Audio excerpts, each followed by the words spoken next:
In chemistry, a reaction only happens when the conditions are right.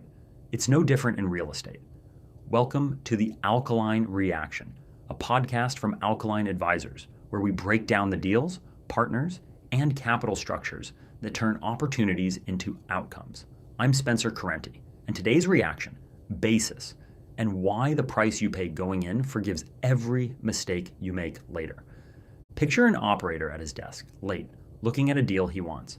And I mean wants. The building is good, the location is right. He's run the numbers, and at his price, the deal works. Clean, sensible. The kind of deal you're proud to have found. There's just one problem. He's not the only one who found it.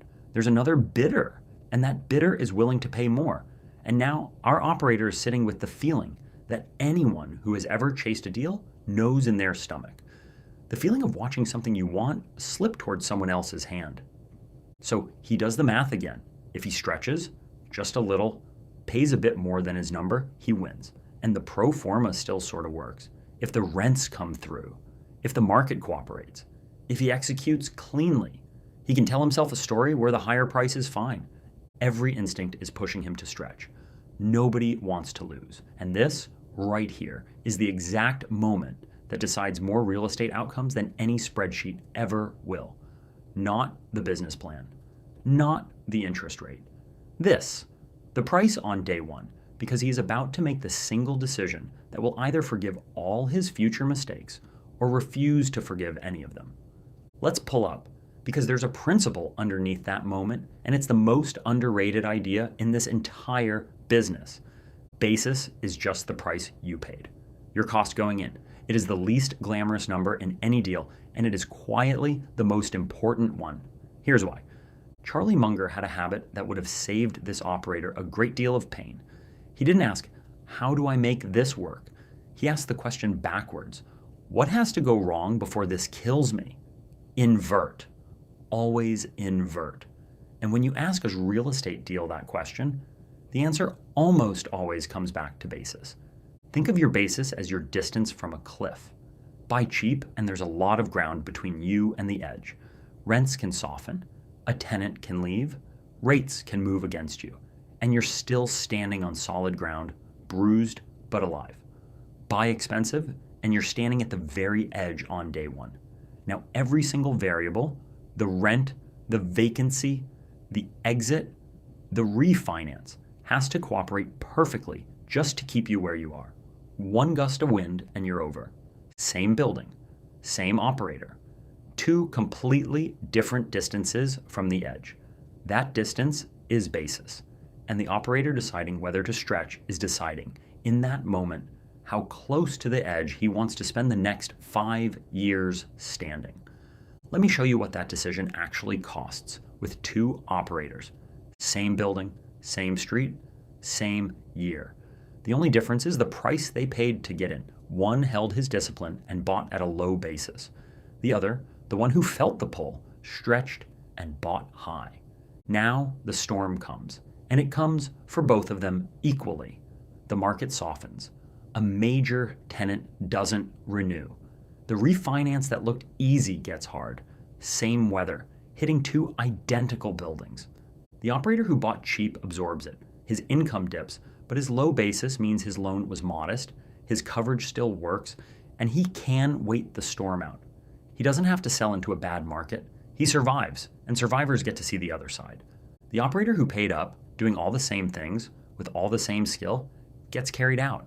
His high basis meant a bigger loan, thinner coverage, no room. The same tenant loss that merely bruised the first operator is fatal to the second. He's forced to sell at the worst possible moment, into the teeth of it. Sit with that because it's the whole episode. Skill didn't save the second man. Mediocrity didn't save the first. The only variable that changed was the price on day one. Basis did both. It forgave the one and it refused to forgive the other. Now here's the uncomfortable part, and it's about all of us. What we're describing has an old name. Benjamin Graham called it the margin of safety, and Warren Buffett built a life on it.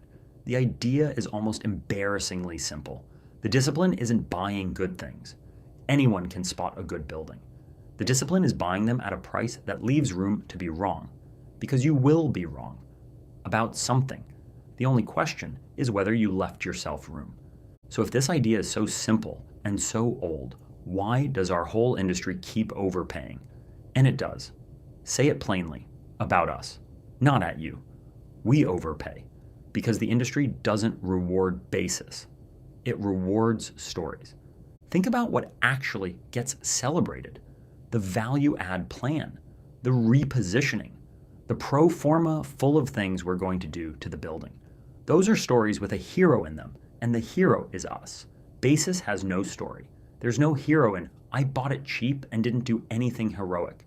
You cannot raise a fund on it. You cannot brag about it at the conference.